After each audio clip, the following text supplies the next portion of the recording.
4 दशकांच्या कारकिर्दीत अनेक महत्त्वपूर्ण खटल्यांचा निकाल देणारे सुरुवातीचे वकील आणि त्यानंतर भारताचे सरन्यायाधीश भूषण गवई यांनी एनडीटीव्ही मराठी बरोबर खास बातचीत केली आहे। त्यांच्याशी बातचीत केली आमचे प्रतिनिधी आशीष भार्गव यांनी। आपण पाहूयात।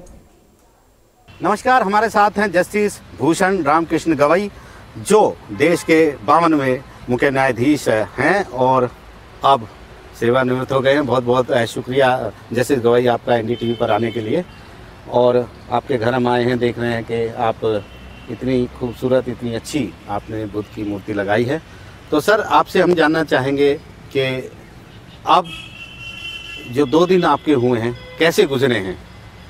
सबसे पहले आपके थ्रू मैं पूरे देशवासियों को मेरी शुभकामनाएं देना चाहता हूँ। बहुत अच्छे से गुजरे 2 दिन, यानी जो करीब 41 साल का मेरा सफ़र रहा है as a lawyer, as a जज of high court, supreme court and chief justice. कितना भी नहीं बोले तो काम में स्ट्रेस होता ही है, और 2 दिन मुझे बहुत शांति से गए। अच्छा, और फैमिली के साथ भी, आप लोगों के साथ भी काफ़ी समय का मैंने स्पेंड किया है। जी जी जी। परसों आप सब आए थे लंच के लिए। जी जी जी जी, जी। दोस्तों के साथ, मेरे जूनियर्स, मेरे लॉ क्लास के साथ समय स्पेंड कर रहा हूँ 2 दिन से। जी जी।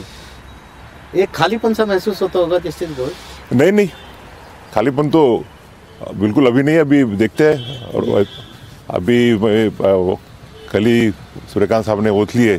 जी जी जी जी। और ये 2 दिन में मुझे इतनी रिक्वेस्ट आई है ओपिनियन के लिए, आर्बिट्रेशन के लिए, तो मैंने फिलहाल बोला है कि 1 हफ्ता तो मैं कुछ सोचूंगा नहीं। तो 1 हफ्ता आराम करूंगा। जी, बहुत काम कर लिया। महाराष्ट्र में आप बहुत ज़्यादा फेमस भी हैं, आपको भूषण भाऊ बोलते हैं। मुझे वहीं पर जाकर पता चला। तो काफ़ी लोग होंगे जो आपसे मिलना चाहते हैं कि अब तो वक्त दे दीजिए, अब तो वक्त दे दीजिए।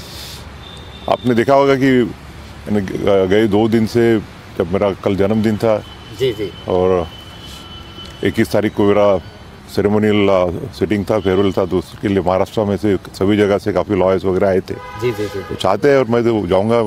लोगों से मिलना अच्छा लगता है, अपने लोगों से मिलना और अच्छा लगता है। सिर्फ महाराष्ट्र से नहीं, पूरे देश से रिक्वेस्ट आ रही है, and I like to mix in people. As a जज also, I always believe that one should be aware about the ground realities, the societal problems, while deciding the matters. जी। तो आपको एक चीज़ मैं जानना चाहूँगा, एक कॉमन सा ही सवाल है कि इतना लंबा वक्त गुजरा, और एज ए चीफ जस्टिस और एज ए जज, आपके मन में कुछ ऐसा रहा कि ये और मैं कर देता, या इतना वक्त मिलता ये मैं कर देता तो काफ़ी होता? नहीं, मुझे ऐसा कुछ नहीं लग रहा है, क्योंकि कैसा है कि हर एक को पता रहता है कि वो चीफ जस्टिस बनने वाला है या नहीं बनने वाला है। और नॉर्मली डेट भी फिक्स रहती है, ये दिन वो चीफ जस्टिस ऑफ इंडिया बनने वाला है, और ये date chief justice of India retire होने वाला है। तो मैंने काफ़ी पहले से ही मेरा रोड मैप बना के रखा था कि 6 महीने में मुझे क्या करना है। मुझे ये भी पता था कि 6 महीने में से 2-2.5 महीने तो छुट्टी में जाने वाली है।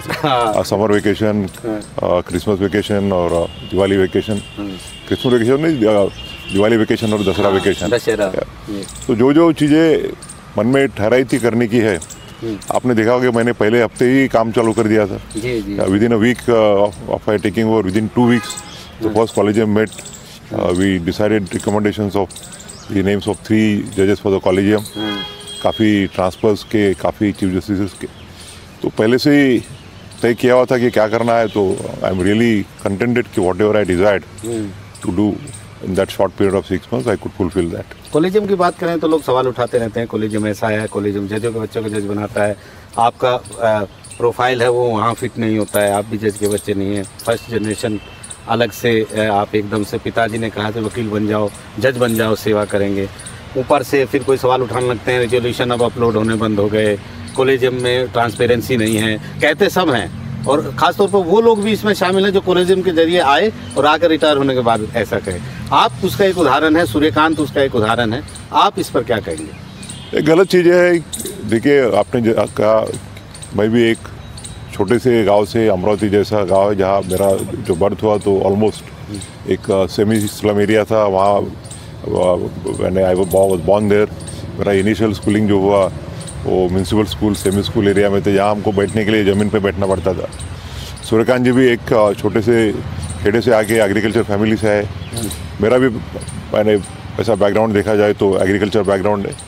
और इस भारत की राज्य घटना की वजह से, भारत के कॉन्स्टिट्यूशन की वजह से हम लोग यहाँ पहुँच पाए हैं। ये छोटी बात नहीं है कि भारत की राज्य घटना की वजह से मेरे जैसा एक छोटे कस्बे में पैदा हुआ आदमी, म्यूनसिपल स्कूल में पढ़ा हुआ आदमी, सूर्यकांत की जैसा एक विलेज में पैदा हुआ आदमी जिसने इनिशियल स्कूलिंग अपने विलेज में चालू की, यहाँ तक पहुँच सकते। This is what is the promise of the constitution. और ये नैरेटिव गलत है कि जजेस अपॉइंट देयर रिलेटिव, जजेस appoint their kids and kids. देखिए, जजेस का रिलेटिव होना ये कान बी ए डिस्क्वालिफिकेशन। अगर वो मेरिटोरियस है तो why should they be not consider, why should they be deprived of being in the zone of consideration. मगर without there being any qualification ऐसा तो कोई होता नहीं कि जो वकालत आती ही नहीं है, सिर्फ कोई जज का भतीजा है या जज का कोई रिश्तेदार है इसके लिए उसको जज बनाया जाता है। ऐसे तो उदाहरण मेरे ख्याल में आपके जो वो लोग बोलते हैं वो भी नहीं आगे ला पाएंगे। ये तो ऐसा कहना होगा जैसे आप ये कहें कि डॉक्टर के बच्चे ही डॉक्टर क्यों बनते हैं, इस तरह का सवाल है। लेकिन सर एक बड़ा सवाल है, अभी एक खबर भी आई थी, नागरत्ना मैम जो है, जैसे नागरत्ना वो असहमति जताई कॉलेजियम से, उस पर बहुत सारे लोगों ने सवाल उठाए एक जज की अपॉइंटमेंट को लेकर के एलिवेशन नहीं होना चाहिए। आपने बहुत सारा पक्ष, हर बार अपना पक्ष रखा, आप इस बारे में क्या कहेंगे? देखिए, कॉलेजियम का डिसीजन हम तो कोशिश करते हैं कि यूनानिमसली हो जाए। हर बार we always try to build a consensus. कभी कभी नहीं हो पाता है। पहले बार हम जो तीनों नाम रिकमेंड किए, तीनों नामों पे all five of on the same page. दूसरे बार ठीक है, नागरत्ना मैम को थोड़ा उनका रिजर्वेशन था एक नाम के बारे में, मैं वो नाम लेना नहीं चाहूँगा। दूसरा नाम था वो तो पूरे हमारा 5 जनों की सहमति से हो गया। उनके जो व्यूज़ थे बाकी 4 लोगों ने कंसिडर किए और उन्हें लगा कि स्टिल डिजर्व्स कंसिडरेशन। और ऐसा नहीं कि सिर्फ हमने नागरत्ना मैडम के ही व्यूज़ कंसिडर किए, बाकी जो कंसल्टी जजेस है, जैसे जिन जजेस ने वो जो जज थे उनके साथ में गुजरात हाई कोर्ट में या पटना हाई कोर्ट में काम किया था, उनको भी कंसल्ट किया गया। बाकी इनपुट्स लिए गए, वो 5 जनों ने हमने कंसिडर किए। नागरत्ना मैडम का कहना था कि उनका कहना जो है ऑब्जेक्शन है वो सही है, बाकी 4 को लगा ही deserves consideration and as per the judgment of this constitution bench. अगर 4 लोग यूनानिमस, 4 लोग अगेंस्ट 1 रिकमेंड करते हैं तो that is a valid recommendation. हाँ, अगर और एक जन डिसेंट करता था तो 3-2 के मेजोरिटी से अभी तक कोई हुआ नहीं है। और वो जजमेंट भी यही बोलता है कि कम से कम 4 जनों का उस नाम को सपोर्ट रहना चाहिए। बिना मतलब कि एक कंट्रोवर्सी क्रिएट करना अननेसेसरी है, अननेसेसरी है। आजकल क्या है कि आप देखते हैं सोशल मीडिया में मैं कुछ बोला भी नहीं, वो आते रहता, मैंने इसको ऐसी गाली दी, मैंने इसको ऐसा लताड़ा, मैंने उसको। ठीक, टेक्नोलॉजी का यूज़ तो है, technology is very use, but आजकल मिसयूज बहुत ज़्यादा हो रहा है। जी जी जी जी, मैंने देखा किस तरीके से आपको ट्रोल किया गया, आपको फिर आपने फिर बताया भी कि मैंने ऐसा नहीं बोला था। तो ये जो सर बार बार होता है, ऐसे नहीं आपके साथ हुआ, ये सबके साथ होता है, ये खतरनाक ट्रेंड है। इस पर क्या कभी आपके मन में ये आया कि कुछ एक्शन लेना चाहिए CJI होने के नाते? परसों के दिन आप लोग जब थे तो मैंने बोला है कि इसको कंट्रोल करने के लिए बेसिकली पार्लियामेंट और एग्जीक्यूटिव ने कुछ ना कुछ करना चाहिए। जुडिशरी के जुडिशल एक्टिविज्म के बयान में बैठेगा नहीं बैठेगा it's a different matter. Primary responsibility तो इन सबको रोकने की, और ऐसा ही नहीं है कि सिर्फ जुडिशरी ट्रोल हो रही है, सभी जो इंस्टीट्यूशंस है वो एग्जीक्यूटिव रहे या पार्लियामेंट्री सभी ट्रोल हो रही है जी।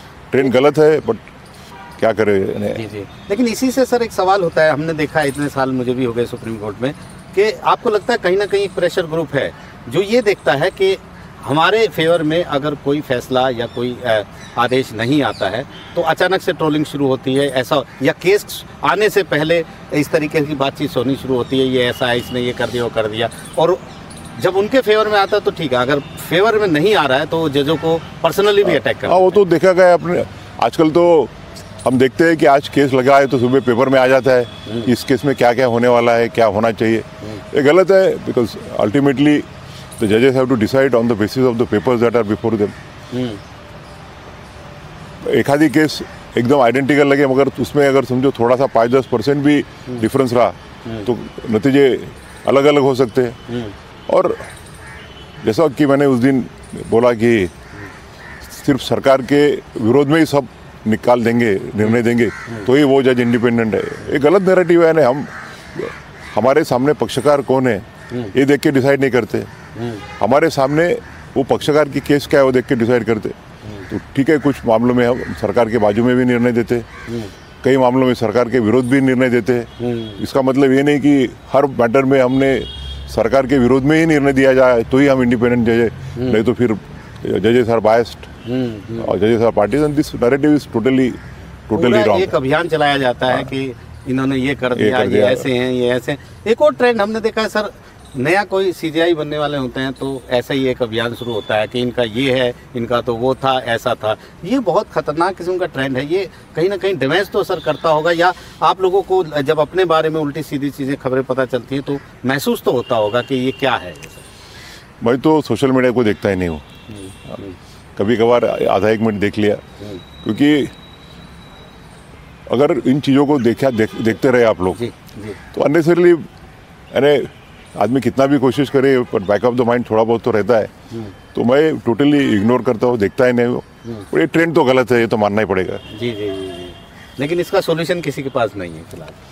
सॉल्यूशन देखिए, अभी जैसा जैसा समय आएगा तो सॉल्यूशन भी आते रहेगा। जी जी। आपने दिल्ली लिकर स्कैम में भी सबसे पहली राहत आपने दी आरोपियों को, जो हाई प्रोफाइल आरोपी थे आम आदमी पार्टी से भी। और इसके अलावा सर, आपने, मुझे याद है जब राहुल गांधी का केस आया था योग्यता वाला, तो आपने सबसे पहले कोर्ट में कहा था कि मेरे फादर जो हैं इंदिरा गांधी गवर्नमेंट में सहयोगी रहे हैं और मेरे भाई भी पॉलिटिक्स में जुड़े और कांग्रेस है। आप लोग अगर मना करोगे तो मैं इस केस को नहीं सुनूंगा। लेकिन दोनों पक्षों ने आप पर भरोसा जताया। ये कहीं ना कहीं बताता है कि आप कितने फेयर रहे, निष्पक्ष रहे, और सब लोग आपकी इज्जत इसी बात से करते हैं। तो सर, अब सवाल ये है कि जुडिशरी पर हमेशा निशाने पे रहती है, क्योंकि अब तो इलेक्शन भी नहीं, कोई इलेक्शन खत्म हो गया। जब हमने देखा है जब कुछ नहीं होता तो लोग ट्रोलिंग जुडिशरी की तरफ करते हैं। अब जस्टिस सूर्यकांत आए हैं और आगे भी बहुत सारे जज हैं आपके, बहुत करीबी। नहीं, आगे हमारी जुडिशरी जो है मजबूत रहेगी, पूरी मजबूत रहेंगी। हमारे सभी जो मेरे सक्सेसर्स है, अभी सूर्यकांत साहब है, सूर्यकांत साहब के बाद में जस्टिस विक्रमनाथ आने वाले हैं। उसके बाद में पहली देश की प्रधान न्यायाधीश जस्टिस नागरत्ना बनेगी, हमारे लिए सौभाग्य का क्षण रहेगा। उसके बाद में जस्टिस नरसिम्हा है, आगे जस्टिस महादेवन साहब, जस्टिस विश्वनाथ जी बनने वाले हैं, और कुछ कतार में है, जस्टिस बागची है, जस्टिस पंचोली है। आगे का कौन चीफ जस्टिस बना ये अगर मालूम रहा तो जुडिशरी को स्ट्रांग करने के लिए आगे की लीडरशिप क्या है सबको मालूम रहती। जी जी जी। तो उस हिसाब से क्यूमुलेटिवली एज अ कॉलेजियलिटी करके काम करेंगे तो इंस्टीट्यूशन के लिए अच्छा होता है। और मुझे पूरा विश्वास है कि हमारी जुडिशरी इंडिपेंडेंट है, हमारी जुडिशरी मजबूत है, हमारी जुडिशरी किसके प्रेशर में आके काम करेंगे नहीं। जी जी। रही बात है सबका अभी जैसा इम्पार्शलिटी का, मुझे खुशी है कि मेरा जो वॉप का जजमेंट था दोनों पक्षों ने उसकी सराहना की। जी जी जी जी। मेरे ख्याल से बहुत ऐसे कम जजमेंट होंगे कि जो प्रेशर ग्रुप ने जिनको क्रिटिसाइज नहीं किया। हाँ, ये उनमें से एक है जिसमें किसी ने कुछ नहीं कहा। हो सकता है आप कहने लगे क्योंकि अब आप रिटायर हो गए हैं। मुझे उसकी परवाह नहीं है। मैंने मेरे कॉन्शियस से मेरे दिल को जो सही लगा जी जी कि कायदे से कॉन्स्टिट्यूशन से बनता है वो उसी को डिसाइड किया, तो मुझे उसमें कुछ रिग्रेट रहने की बात ही नहीं है। जी जी जी। और सबसे बड़ी बात है कि आपने कितना बोल्ड डिसीजन लिया, जिसमें लोग ये बोल रहे थे कॉरिडोर में कि इनके अलावा कोई नहीं ले सकता। जो SC/ST में क्रीमी लेयर को जो आपने फैसला दिया, अपनी कम्युनिटी, उस दिन भी आप बोल रहे थे कि मेरी कम्युनिटी मेरे खिलाफ हो गई उसके बाद, तो वो जो फैसला है उसको आप किस तरीके से, क्योंकि आपने बहुत अच्छा उदाहरण दिया कि मेरे बेटों को आप देखिए और किसी गरीब दलित समुदाय का बच्चा क्या इसको कम्पीट कर सकता है। ये बहुत बड़ी बात है कि एक व्यक्ति अपना उदाहरण दे के ये फैसला दे रहा है। नहीं, मैं तो शुरू लेने से मना कर दिया था, क्योंकि बचपन जरूर हमारा एक हम्बल बिगिनिंग से चालू हुआ, बट उसके बाद में मेरे फादर 1964 में MLC बन गए, 68 में वो डिप्टी चेयरमैन बन गए, बाद में चेयरमैन भी बने। बम्बई आए हम, बम्बई में अच्छी शिक्षा मिली। हमारे फादर ने यही बोला कि आपको अच्छी शिक्षा मिल रही, सब फैसिलिटीज़ मिल रही, तो आपने रिजर्वेशन का लाभ क्यों लेना चाहिए। तो वो तो अपब्रिंगिंग हुआ, और मैंने देखा समाज में अपने पिताजी के साथ शुरू में तो उनके साथ काफ़ी घूमता था, पॉलिटिकल सोशल जमीन पे सोते थे दूसरे लोगों के लिए। जब मैं बम्बई में वकालत करता था, महाराष्ट्र MLA हाउस में रहता था, तो हमारे वर्कर्स आते थे पिताजी को, तो जगह नहीं रहती तो कॉरिडोर में सोते थे। पर एजुकेशन तो हमें अच्छा मिला। तो मैं वही सोचता हूँ कि जो बाबा साहब आम्बेडकर ने जो रिजर्वेशन की संकल्पना दी है, जो ज़रूरतमंद है, जो सामाजिक अव्यवस्था के कारण काफ़ी पीछे रहा, उसको आगे आने की एक बाइसिकल दी हुई है। और जो आदमी, मेरे जैसा आदमी जो ऑलरेडी आगे पहुंचा हुआ है, क्या उसके बच्चों ने फैसिलिटी रिजर्वेशन लेके जो आदमी और 10 किलोमीटर पीछे है उसका हक छीनना चाहिए कि नहीं, ये सवाल है। जैसा मैंने मेरे एक लॉ क्लर्क का उदाहरण दिया, उसके पिताजी सीनियर ऑफिसर है महाराष्ट्र गवर्नमेंट में, तो वो बोल रहा था कि मैं हमेशा जब रिजर्वेशन लेता था तो मुझे यही सवाल आता था कि मैं क्यों रिजर्वेशन लूँ। और मुझे कम से कम खुशी है कि एक तो भी बच्चा ऐसा निकला कि जो सही समझ सका, उसने बोला कि सर इसके आगे मैं रिजर्वेशन नहीं लूँगा। जी जी, नहीं, अच्छा बात है। और एक फैसला जिसका जिक्र हमें ज़रूर करना चाहिए, और आप हमेशा करते हैं, आपके बहुत नज़दीक है वो, आप विदेशों में भी जब आप गए, आप वहाँ भी जिक्र किया, बुलडोजर जस्टिस। तो जो दूसरा पक्ष है जो वो कह रहा है कि बुलडोजर जस्टिस पे एक फैसला दिया लेकिन कंटेम्प्ट नहीं किया किसी का।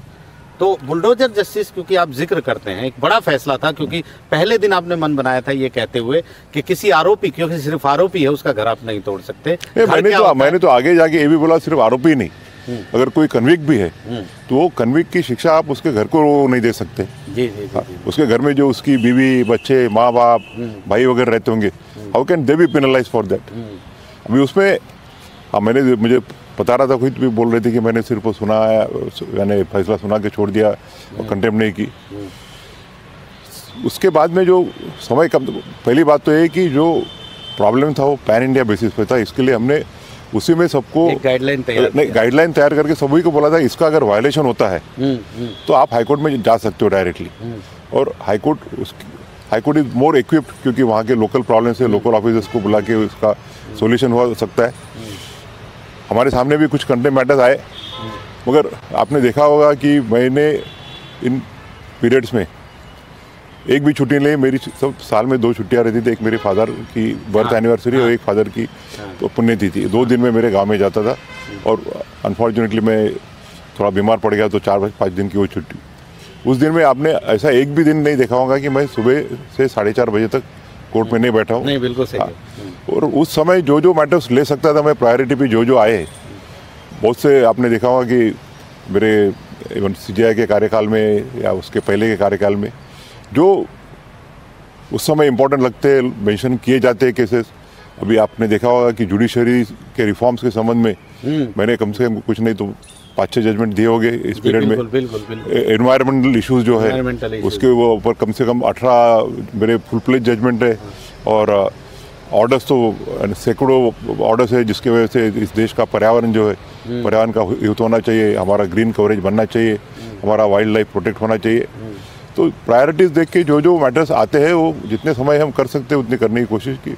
क्रिटिसिज्म करने वालों को तो कुछ भी चीज का भी कर सकते हैं। पटाखे अलाउ कर दिए इसलिए ये हो गया। आपने जवाब भी दिया कि मेरे घर में भी पटाखे की आवाज दिवाली पे जब बैन था तो आती थी। तो इसका मतलब ल्यूटन जोन में तो उसका सोल्यूशन क्या है? तो सोल्यूशन हमने देखा कि एनफोर्समेंट एजेंसी के पास मैन पावर नहीं है, वैकेंसीज पोल्यूशन कंट्रोल बोर्ड की भरी नहीं जा रही है। तो हमने निर्देश दिए और मैंने तो टर्म 1 प्रोग्राम भी लिया है कि इतने दिनों के अंदर ये सब वैकेंसीज भरी जाएगी। तो मेरा यही अप्रोच रहा है कि अपन ने प्रोएक्टिव रहना चाहिए। जी जी जी, जी। सोल्यूशन का निवारण कैसे सब बैलेंस करके हो जाए। जी जी, जी। एक तरफ का आप पक्ष नहीं ले सकते। जी जी जी। ऐसा आप वो बता रहे थे वनशक्ति के जजमेंट के बारे में, मैं उसके बारे में कुछ बोलना नहीं चाहूँगा क्योंकि हमने सिर्फ रिव्यू अलाउ किया है। मेरिट्स के ऊपर जो बेंच के सामने मैटर जाएगी वो डिसाइड करेगा। बट अगर हमें 3 जजेस में 2 जजेस को लगा कि जो जजमेंट वनशक्ति का दिया गया था उसमें पहले के जो 3 जजमेंट है उनको थोड़ा एरोनियसली कंसिडर किया गया, उसमें से काफ़ी जो पैराग्राफ्स थे वो कंसिडर ही नहीं किए गए, और 2 जजमेंट जो डायरेक्टली उस पॉइंट के ऊपर सेम बेंच स्ट्रेंथ के थे उनको भी कंसिडर नहीं किया गया। उनको मैं ये नहीं बोलूँगा कंसिडर नहीं किया, वो उनके सामने साइड ही नहीं किए गए थे। तो ऐसे इसमें लॉ ऑफ परिडियम का जो प्रिंसिपल है वो वेल सेटल्ड है, मगर लोग उसको नहीं देखते हुए जिनको जो नैरेटिव चलाना है चलाते रहे। हमने तो जो हमारे सत्सद विवेक बुद्धि को कॉन्शियस को, और हमें लगा है कि as per law this is the only way out, we have just avoided by that. दूसरा आप देखा जो आप उस दिन भी सवाल आपसे पूछ रहे थे कि अब तो सुप्रीम कोर्ट का जजमेंट ही कोई फाइनलिटी नहीं लेता, क्योंकि आपने कई जजमेंट रिव्यू कर रही है, फाइनल जजमेंट हुई नहीं एक पर्टिकुलर जज के उस के आदेशों को लेकर। जो प्रेसिडेंशियल रेफरेंस की बात हुई उस पर भी कुछ लोग, एक जो पक्ष था वो कह रहा था कि पुराना जो आदेश था बहुत अच्छा था, इन्होंने एक बार फिर पूरी पावर सेंट्रल गवर्नमेंट को दे दी है। ये बात गलत है कि मैंने सब जजमेंट्स रिव्यू की। मैंने मेरे चीफ जस्टिस के कालखंड में सिर्फ 2 ही जजमेंट रिवर्स की। एक था आईबीसी का जो जजमेंट दिया गया था 2 जजेस बेंच ने, वो it was unsettling the legal position. वो आपने जजमेंट, मैं मेरे जजमेंट के बारे में कुछ जस्टिफाई करना नहीं चाहूँगा। जजमेंट में हमने ब्लैक एंड वाइट में जो लिखना था वो लिखा है। और ऑल द 3 जजेस were of the considered view that the view requires reconsideration. The law which was laid down by 2 judges was not in consonance with the earlier category of judgments running over last 7-8 years.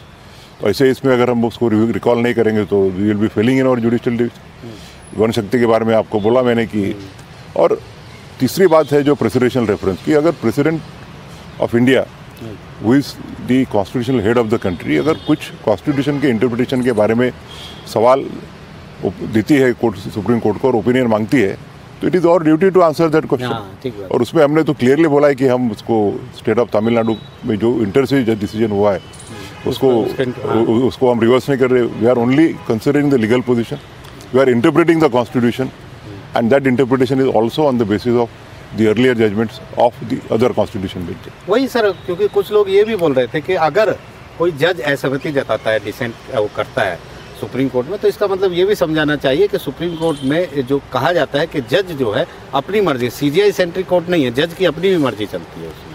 सवाल ही नहीं आता है।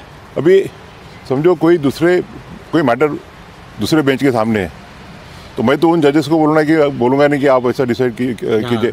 या normally हम उनसे matters भी एक bench से लेके दूसरे बेंच को नहीं देते, पर जहाँ कभी पब्लिक इम्पोर्टेंस का क्वेश्चन सवाल आता है, तो as a Chief Justice of India, as a head of the institution, it is the duty of CJI at some times to see to it that in the larger public interest, in the interest of the nation, in the interest of the citizen, the larger benches are constituted. जी बिल्कुल ठीक है। इसका I don't think that this is a misuse of the master of roster power by the CJI. एक चीज़ और है sir, आप आखिरी में आपने कहा कि मुझे इस बात का दुख है कि कोई महिला जज में नियुक्त नहीं कर पाया। ऐसा अब क्यों आपको लग रहा है? नहीं, अभी हम सभी बात करते हैं इंक्लूसिवनेस की, डाइवर्सिटी की, और आई एम हैप्पी कि काफ़ी हाई कोर्ट्स में हम वुमन जजेस अपॉइंट कर सके। आपको पता होगा कि इलाहाबाद में तो अभी जो जजेस अपॉइंट किए उसमें 4 महिलाएं हैं, और 2 महिलाएं तो सुप्रीम कोर्ट में जो वकालत करती थी वो उनको वहाँ जज बनाया जाए। तो यानी हमें खुशी होती थी कि हमारे पीरियड में भी अगर कोई वुमन जज अपॉइंट कर सकते थे। बट सभी चीज़ें अपने मन से नहीं होती है, यानी there are various factors which go in the decision making. Sir लेकिन अब चलिए, ये तो सब कोर्ट कचहरी की बात हो गई, अब तो आप रिटायर हो गए हैं, तो अब आपका क्या प्लानिंग है? आप दिल्ली में रहेंगे, अमरावती जाएंगे? दिल्ली हेडक्वार्टर तो मेरा दिल्ली रहेगा। हाँ। बेटे की पढ़ाई यहाँ चल रही है, ऑलरेडी उसको 2-3 बार स्कूल चेंज करनी पड़ी, तो और मैं महाराष्ट्र में भी जाते रहूँगा, बाकी पूरे देश में भी घूमते रहूँगा, और दिल्ली में देखते हैं अभी क्या करना है आगे। जी बहुत पर अच्छा। ये तो डिसाइडेड है कि कोई पोस्ट रिटायरमेंट असाइनमेंट में लेने वाला नहीं, हो तो पहले दिन से बता रहा हूँ। आपने शुरू में ही कहा है कि पहले भी आपकी ओपिनियन नहीं थी कि पोस्ट रिटायरमेंट को लेना नहीं चाहिए। मैं नहीं लेना चाहूँगा, बाकी किसने लेना चाहिए नहीं लेना चाहिए, उनकी मर्जी पे, ये उनकी मर्जी पे। जी। और जूता फेंकने वाले को भी आपने उसी दिन, मैंने आपसे बात भी की थी कि मैं जानता था कि आप उसके कुछ नहीं करोगे, लेकिन जुडिशरी की गरिमा बनाने के लिए आपको लगता है कि थोड़ी सी और सख्त होने की जरूरत है जुडिशरी को? कंटेम्प्ट के बारे में हमेशा कहा गया है कि majesty of law lies not in punishing someone but in forgiving someone. It all depends on facts of each case, it depends on person to person, it depends on जज टू जज। जैसा हमारा जब वनशक्ति का बेंच चल रहा था तो कुछ लोगों ने बोला कि मैंने जो किया वो गलत था, तो मैं बोला कि मुझे तो सही लगा, मैंने किया। हमारे एक कलीग थे तीसरे, उन्होंने बोला कि उनका इस बारे में परसेप्शन व्यू अलग है। तो नो जज और नो इंडिविजुअल इज आइडेंटिकल। अपने हाथों की 5 उंगलियां एक जैसी नहीं है, तो हर एक का परसेप्शन, उनका बैकग्राउंड, वो किस तरह से उनकी सोच है वो अलग अलग रहती है। तो ठीक है सर, आप बहुत बहुत धन्यवाद। लेकिन एक बात मैं आपसे कहना चाहूँगा, आप इतने टाइम तक यहाँ रहे, आप देश को क्या संदेश देना चाहते हैं जुडिशरी के बारे में? मैं देश के पूरे नागरिकों को अश्योर करना चाहूँगा कि भारत की जो न्यायपालिका है, जो जुडिशरी है, सुप्रीम कोर्ट ऑफ इंडिया रहे, हाई कोर्ट रहे, they are all committed to the constitution of India. और कॉन्स्टिट्यूशन ने हमारे ऊपर जो जिम्मेदारी दी है कि हर नागरिकों के हितों का रक्षण होगा, हर नागरिक को जस्टिस मिलेगा, उसको इक्वल जस्टिस मिलेगा, इस धारणा के ऊपर मेरे सब देशवासियों ने विश्वास रखना चाहिए और फॉल्स नैरेटिव्स के ऊपर बिलीव नहीं करना चाहिए। और हमारा एक एनडीटीवी मराठी चैनल भी है। अब अपने जो महाराष्ट्र के जो लोग हैं, जो आपको इतना प्यार करते हैं, उनके लिए भी एक एनडीटीवी के जरिए संदेश दे दीजिए और मराठी में दीजिए। आणि महाराष्ट्रातल्या लोकांनी माझ्यावरती भरपूर प्रेम दिलेलं आहे।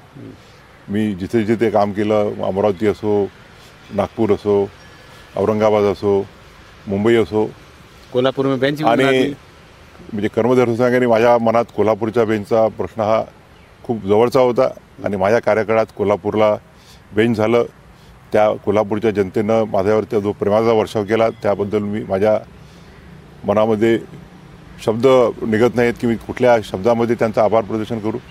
महाराष्ट्राच्या जनतेने माझ्यावरती जे प्रेम केलं, जो सन्मान केला आणि महाराष्ट्राच्या मातीमुळे मी दिल्लीला येऊन महाराष्ट्राची मान उंचावू शकलो याचा मला अभिमान आहे। मी तुमच्या प्रेमातून, तुमच्या प्रेमाबद्दल, तुमच्या आपुलकीबद्दल सतत आभारी राहील आणि याच प्रेमाची अपेक्षा करत राहील।